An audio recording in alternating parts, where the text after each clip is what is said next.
Howdy, my name's Mudbrain. Slayer! Slayer is indeed one of the most popular skills in the game, but I find that most people haven't the slightest clue why they slay, or where the knowledge to slay these creatures comes from. The skill originates from the Caridian region in the Second Age, a tale of love and war, of grief and deception, involving a pantheon of deities partially lost to history. Gothics had fallen asleep, leaving the inhabitants of Gielinor alone to lead their own lives peacefully. And for the most part, yeah, looks like it worked, up until other gods found Gielinor. Before long, a plethora of deities had moved in, claiming land and inhabitants as their own. Among these are the deities Tumakin and Elidinus, who arrived in the Caridian region. Nowadays, we know the Caridian for being drier than my throat. But back then, it was mostly lush forest. A massive river ran through that forest, and on the bank of this river is where Tumakin and Elidinus met. Stories of them are rare, historically accurate ones even more so, but as it goes, the two gods fell in love and married soon after. Together, they claimed the land and its inhabitants, which seemingly was without any strife. The two gods were peaceful and beloved by the masses, a stark contrast to the other deities claiming the lands around them. Being two creatures of divinity, the lovers could not conceive children. However, being two creatures of divinity, they found a workaround: their precious pet cat and dog, whom they imbued with godly powers of their own. Their dog became Icthlorin, the jackal-headed good boy of the underworld, and their cat, a Musket, the cat girl the goddess of rebirth. This is where our story begins, sorta almost. We're getting there, I promise. Tumakin aimed to protect his followers from the less friendly deities, which unfortunately meant assembling an army. While his followers weren't weak, the enemy forces were above and beyond simple human warfare. Zeradomin's army was bolstered by his Isian troops. Zeros made pacts with both demons and vampires, and Bandos took every race he could as personal cannon fodder. Zeros in particular made a push on the Caridian, his forces destroying everything in their path as they expanded his borders. Tumakin and Elidinus, as powerful as they were, simply had no mind for war. As the Menophites lost battle after battle, Icthlorin and Amascut took matters into their own hands. By means unknown, they traveled outside Gielinor in search of somebody powerful enough to help. In their travels, they found Runescape, a mostly uninhabitable plain of vicious storms and active volcanoes. However, there lived a race most powerful, the fearsome Majorat. A brief aside on the Majorat, I won't go into too much detail. Their race lives for centuries, and every one of their kind possesses immense magical and physical strength. Their lifespan and power are rejuvenated every 500 years or so via ritualistic sacrifice of one of their own. While they were not originally the only inhabitants of Runescape, their sheer might and belief in the survival of the strongest led to them wiping out the other races. Bloodlust is in their history and seemingly in their very nature. Icthlorin and Amascut came to them with an offer. Come fight for the Caridian and have your fill of bloodshed and glory. They debated for some time, their debate turning to fighting, their fight turning to murder. One Majorat named Salisard was slain, another named Abrigal prepared to be sacrificed for rejuvenation. In the end, nearly 500 agreed to return to Gielinor under the Caridian banner. Only a few stayed behind on Runescape, their names lost to history. While Icthlorin was dealing with the Majorat, Amascut explored Runescape on her own. Their rituals and violence perturbed the goddess of rebirth, and she needed to find some place to clear her mind. In her travels, she found herself wandering into a massive volcano, compelled by some unknown force to venture further. Within this volcano, she was awestruck by what she saw: the hulking frame of a sleeping creature that radiated divinity, writhing in pain from whatever tormented its dreams. Amascut had awoken Ma, an elder god, one of the creators of their very universe. Their story is one for another time, but just know that Ma was born corrupted. Her growth stunted, and her mind weakened. What happened between Amascut and the Elder God is unknown. A bellowing roar shook the planet, and falling rocks crashing upon the Majorat village hastened their exit, forcing them to forgo their ritual. Poor Abrigal was just left strung up on the ritual stone. Icthlorin returned to Gielinor with their army in tow, arriving in the midst of battle. A Menophyte mercenary by the name of Graham Cobalt kept a diary of the war, and I believe he worded the situation best. Zerosians spilled over our front lines, mixing dust with blood. Their fervor for battle was insatiable. We were ordered to retreat at first light, but we knew we wouldn't make it to dawn. We needed the Caridian gods to grace the battlefield now. Morale was low and the last embers of their civilization were flickering out. I weighed my coin bag and wondered if it was time to abandon the life of a mercenary, to steal a ship and leave.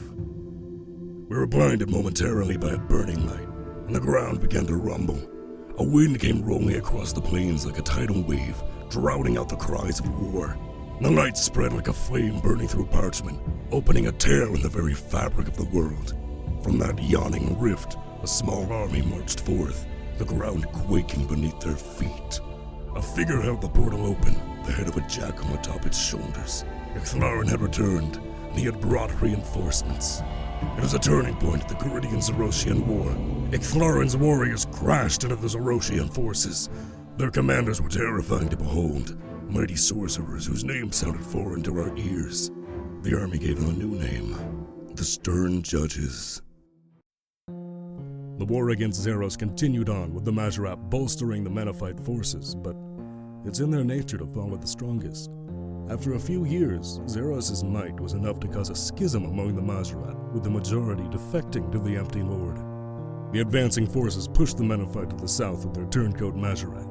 They were cornered, their only escape being the ocean, with no hope of evacuating even a fraction of the citizens. As they staged their last stand, Dumikat knew he had lost. In a final gambit, he walked to the front lines, staring down the approaching army. A surviving Majorat defector, Karshai, recalled what he witnessed. I've seen death. I've seen our people murder each other for political advantage or to fulfill ancient traditions. I've seen the joy on Zamorak's face as he cut down human after human to slay his bloodlust. I've seen the grim satisfaction on Azanadras as he put whole armies to the flame. I've seen Sliske's cackling glee as he toyed with the corpses of the dead. But I have never seen anything as terrible as that final battlefield. It took us only a handful of years to drive the Zerosian Empire out of Menaphos completely, but at the fortress of Karadet we betrayed the one who delivered us from Freneske and sided with Zeros. I obeyed the will of the strongest, as is proper, but it is not something I am comfortable with.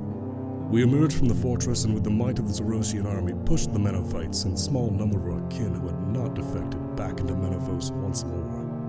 We pursued them furiously, relishing the opportunity to battle our kin. On a plain near the middle of the peninsula, we caught up with them and they fought a fierce and desperate last stand. They didn't stand a chance. And then he appeared, a titanic figure, blazing with fire, casting the entire battlefield in white.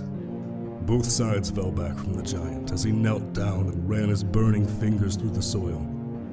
Then he stood, and in a terrible voice he told us that he was Tumakin, patron of these lands. He cursed our treachery, then sorrowfully told to the Menophites that he needed them to join him in making the ultimate sacrifice for their homes and families.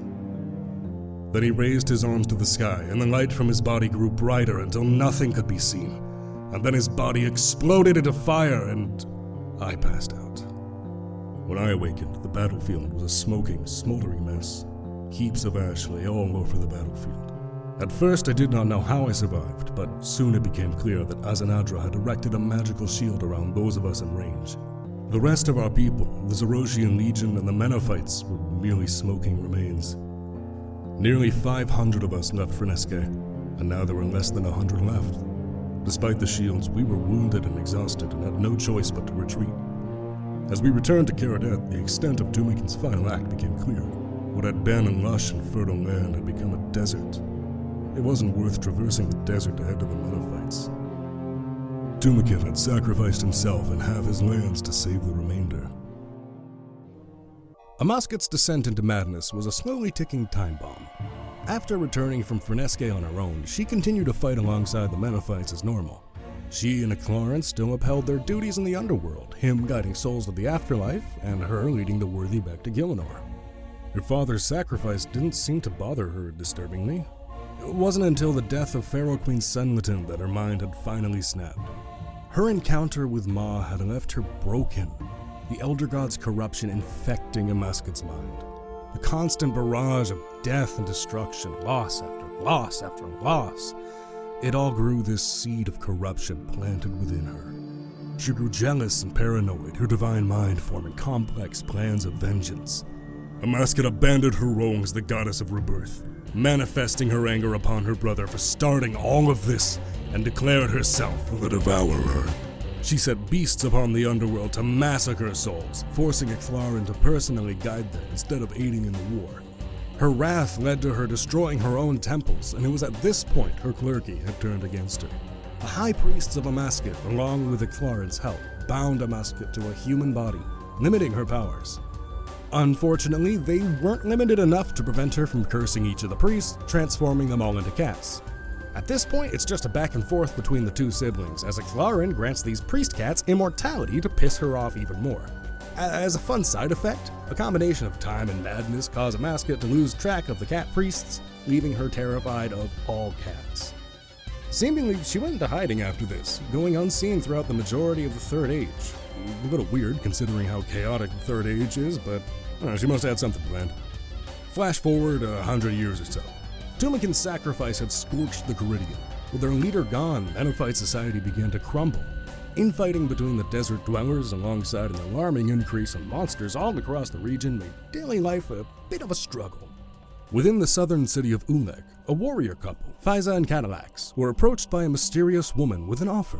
She called herself Simona and said that she was gathering a group of warriors to preserve the safety of all that lived in the desert. Fiza, Cadillacs, and 5 other unnamed warriors were led to a grand pyramid that became the base for the Order of the Slayer Masters. This pyramid was special. It held an enchanted dungeon capable of holding the souls of monsters for study and combat training. For their first outing, Simona informed the newly appointed Slayer Masters that demons were currently gathering in the town of Uzer, preparing to launch an assault all across the region. They fought valiantly alongside the town's golems, and with their combined might, they managed to fend off the demon invasion. Without their assistance, the town would have easily fallen. The Slayer Masters truly realized their importance in that moment. Time went on with the Slayers honing their skills across the desert. There seemed to be no end to the monsters encroaching upon them, but they fought valiantly and tirelessly. One day, Cadillacs caught word of a massive banshee, larger than any encountered before. He tracked it down to its lair near Polnivnich, discovering a large cave system filled with thick smoke. Mending earmuffs to his face mask for protection from both the smoke and the banshee's cries, he traveled deeper into the caves. There he found the natural caves gave way to a clearly handmade chamber, which housed a massive machine, its very presence feeling like a drain on one's life. Approaching it, he saw that it bore the mark of Amasket, the Devourer. It was then that the banshee he was tracking leapt upon him, nearly killing the Slayer with the advantage of surprise. Cadillacs, being no little bitch though, managed to fend it off, swiftly striking a killing blow. As the monster died, he saw from its corpse the soul being ripped away, absorbed into the machine. Realization struck. Amasket had devised this machine to absorb souls from across the entire region, empowering her with every monster slain. The monsters set upon the desert were her doing. She took on the guise of Simona to trick warriors into gathering souls for her. He traveled back to Polnivnich to rest and write down his discoveries, which he sent back to his wife Fiza. The next day, he went back into the dungeon to destroy the machine. He succeeded, but not before Amasket arrived, slaughtering the Slayer Master and binding his soul to his grave, no longer being able to pass on to the afterlife. Shit's rough, dude.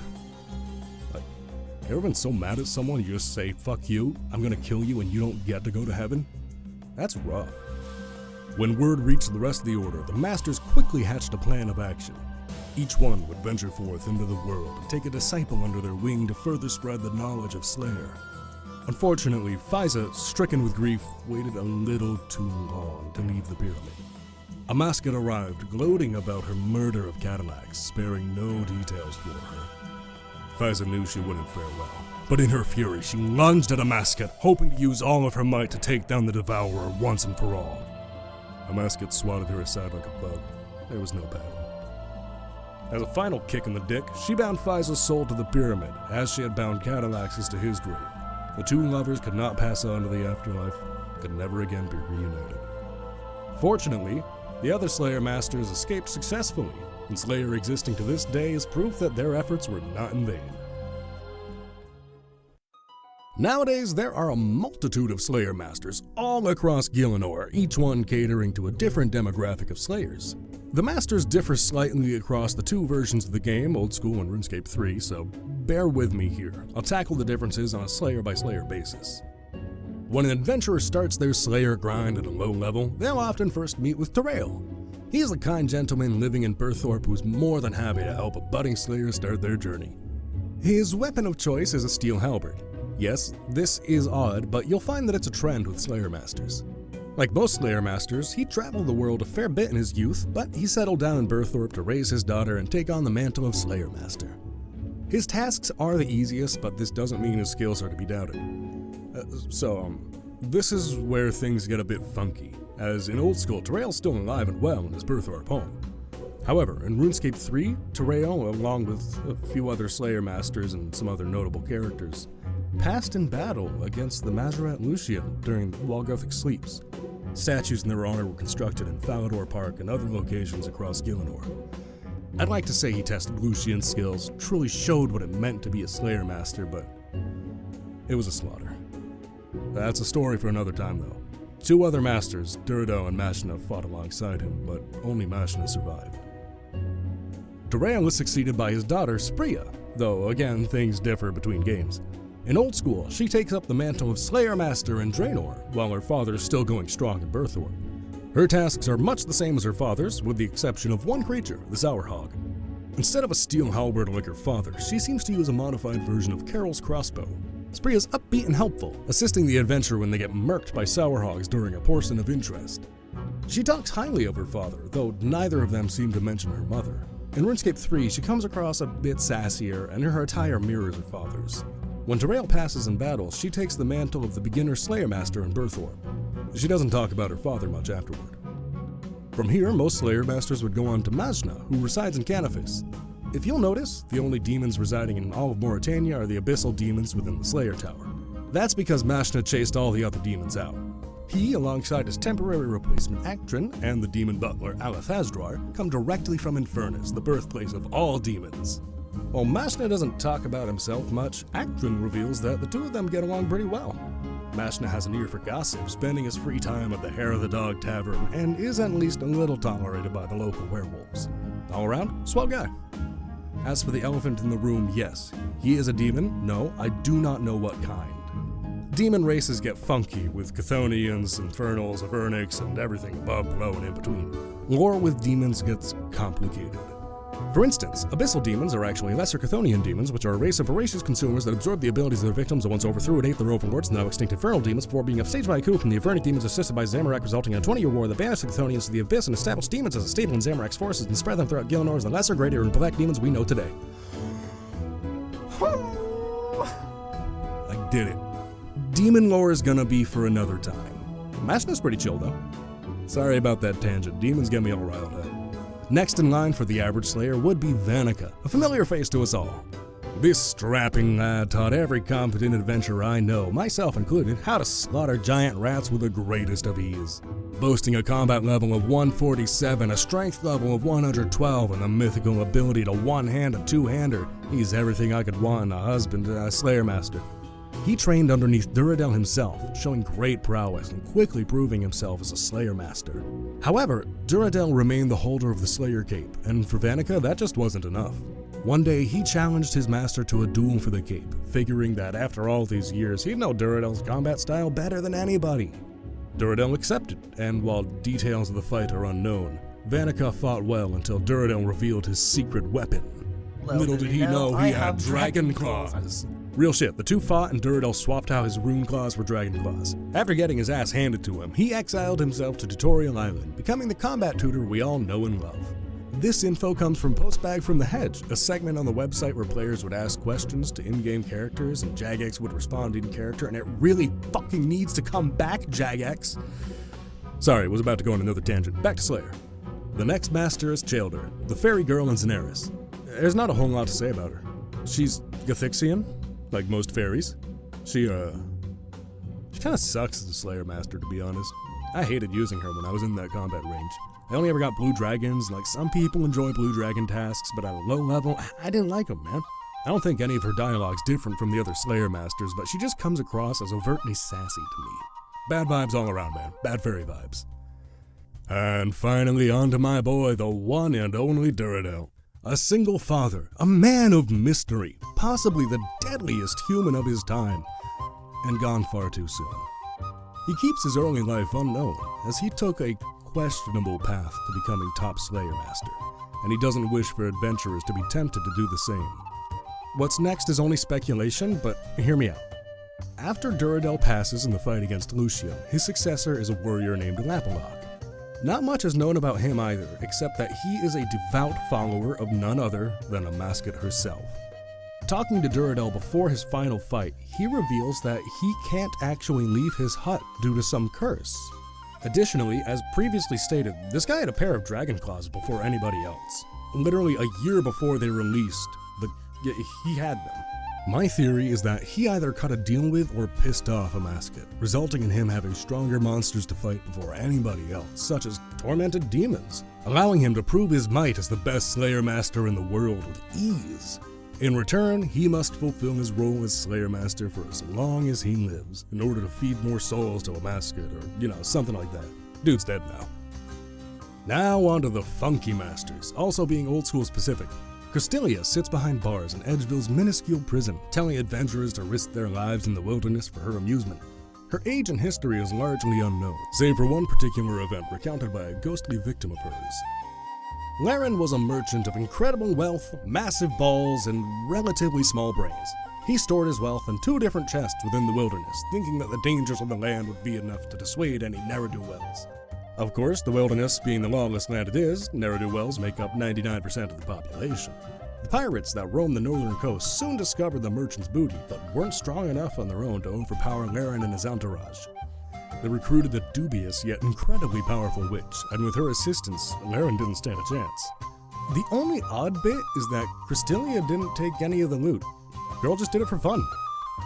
Funkier of the 2 funky masters is Konar Quormaton, the Kalith Slayer Master residing atop Mount Karul. Yeah, that's kind of a mouthful. Let me start from the beginning. I'll summarize it as much as I can. During the God Wars, a dragonkin named Karul traveled to the continent of Zaya to conduct some experiments.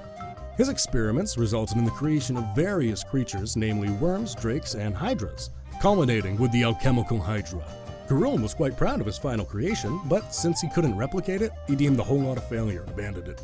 Some time passed, and a trio of Tsar, fed up with the disarray of the God Wars, traveled abroad and discovered Mount Karul.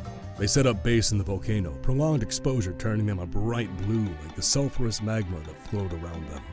They devoted themselves to the balance of life and death, deeming themselves no longer Tsar, but Tasakal. There may also be some interference from the Elder God Full, but I can't prove that. Some humans that settled in Zaya found themselves enraptured by their ideals and devoted their lives to the cause. Long-term exposure to either the volcano or the Tasakal transformed these devotees into an entirely new race, the Kalith. And finally, here we are to Konar, the aforementioned Kalith Slayer Master. To best serve the balance, she assigns tasks in specific areas that need culling the most. There's actually no information on the lass herself, so on to Neve. Neve. Most interesting thing about her is that she's dead. She was the Slayer Master residing in the Gnome Stronghold, where she also watched over her own little cave of monsters. Turns out watching over a secluded section of Slayer spookies runs in the family. Just about every Slayer-only area is protected by one of her relatives. The family tree is a bit incomplete, but I'll do my best. The eldest of the family that we know is her uncle Breve, who watches over the Smoke Devil dungeon. Dude's cough could knock down Thermi. His nephew Steve, who is one of Neve's distant cousins, originally carved out the Slayer-only skeletal wyvern area. He was jealous of Neve's fancy cave with all the different monsters, so he decided to just make his own area to rule over. When Neve passed, Steve took over her place as Slayer Master, and his little sister, Peeve, took over at the Wyverns. Their older brother, Heave, maintains an area of metal dragons in the Brimhaven dungeon. He's a pretty shoddy warrior, but, gotta start somewhere. Elsewhere on the family tree is Sleeve, who maintains her black dragons in the Taverley dungeon as a hobby. She's more of a dragon enthusiast and would rather nobody bothered them, but she's got to respect the family business and allows slayers to cull the population. Further up the dungeon is Eve, a scantily clad lass who wants to murder all the blue dragons herself, but again, family obligations interfere. Over near Piscatoris is Leve McCracken, who rounded up a whole load of krakens and corralled them into a cave for her cousin Neve. The ordeal took its toll in the form of her entire ship and crew. All that she had left was the rum. And so, she drinks. Lastly on the family tree is the furthest branch, Captain Cleve of the Shazian army. He watches over a group of lizardmen shamans that he and his men cornered in some dank caves. The fight left him and his men too weak to finish the job, but worthy adventurers are more than welcome to lend a hand. Worthy being those in the Slayer task. Now on to the Runescape 3 Slayer Masters. The first is Simona, who, it's that Simona. A Maska in disguise. After the adventurer deals with her in the quest Smoking Kills, learning about Cadillacs and the Banshee and the dungeon and shit, you just forget about all that when you talk to her. She made a deal with you to be a Slayer Master during that quest, and that's that. Magic makes you forget she's the Devourer whenever you talk to her. And we're all just okay with this. Kuradel, daughter of the legendary Duradel. Her father trained her in combat from an early age, and she took after her father, her skills excelling rapidly. Both being naturally competitive, she would sneak out at night to slay stronger and stronger beasts to best her father. Eventually, she did outpace her father, surpassing him as the holder of the Slayer Cape. Kuradel went on to explore the world, eventually claiming a stake in the ancient cavern where mithril dragons dwell. She captured a variety of monsters and trapped them in her own personal dungeon, starting the trend that would spiral off back in time in an alternate universe known as Old School Runescape. Every now and then, a monster tries to sneak out, but Kuradel one-shots whatever steps out of the dungeon. She's scary. Dangerousness aside, she does have a bit of a soft spot. Her mother is a topic she doesn't like to discuss, but she did reveal that before her father passed, she had made plans to reunite the two. Next comes Morvan, the Elven Slayer Master of the Isleworth clan. While his uncle led the clan to do some rather reprehensible acts, Morvan himself, pretty chill dude. A bit edgy, but not too unpleasant. He and Kuradel happened to be good friends, having met on one of his intelligence-gathering excursions during the war. Two of them chatted it up, sharing combat tips and talking about their homelands. They even kept in contact, becoming good friends, with Kuradel eventually supplying Morvan with the monsters for his own dungeon. The way he talks about her, I'd say he's got a crush, but, it's none of my business. In Old School, he still maintains a dungeon in Prifddinas, but he's not a Slayer Master. Still sassy, though. The most recent addition to the Slayer family, Laniakea, is quite the handful. I'll do my best to sum things up. She was presumably born somewhere in the eastern lands, eventually sailing west and exploring the world. In her travels, she came upon an ancient witch coven who gifted her with a magical doll that, for all intents and purposes, is just a voodoo doll. This coven eventually fades away, with the doll being all that's left of them. Meanwhile, she honed her skills hunting beasts throughout the world, which inevitably led to her crossing paths with the Order of Slayer Masters. She encountered them while tracking the same beast as them by coincidence, and decided to show off by slaying it single-handedly. Immediately, the Slayers wanted to recruit this badass, and while she doesn't have the best social skills, she eventually decided to join them. She took to Kuradel and Morvan well, them being almost like the family she never had. She talks about another guy, though, without mentioning their name, but whoever it was, she wanted that dick. Laniakea goes on to do some other jazz with the player, but that's delving much further into other lore for another time. I also don't play Runescape 3 anymore. And finally, we have the beefcake Mandruth, former custodian of PvP worlds, the Wilderness Volcano, and every iteration of Bounty Hunter. This proto-man now handles a variation of Wilderness Slayer. His days of battle are over, though, and nowadays he likes to collect ancient artifacts that adventurers abscond with. Him and his brother Nastroth are supposedly descendants of the first humans of Gielinor, being cursed with immortality for the people committing the first murder. Personally, I think that's a load of bullshit and the dude just lifts, but I don't know, man, I wasn't there. In Old School, he's the lad guarding the Wilderness Resource Area. Now, I could go on talking about the monsters themselves, and I was going to, but honestly, I think I've rambled long enough. If you're still listening, goddamn. Who knows, maybe I'll make a part 2 someday. Thanks so much for listening to all this. It really means a lot to me. Writing these scripts takes a good while, but I really do enjoy it. As of writing this, I'm just kind of waiting on my health to get better, waiting for doctor's appointments and whatnot. My body's decrepit and decaying, like Guthix's corpse, only more stiff. Alright, thanks again for listening, guys. Subscribe, like, follow, retweet, reblog, ring that bell, email your grandma, and tell her you love her. Have a nice day.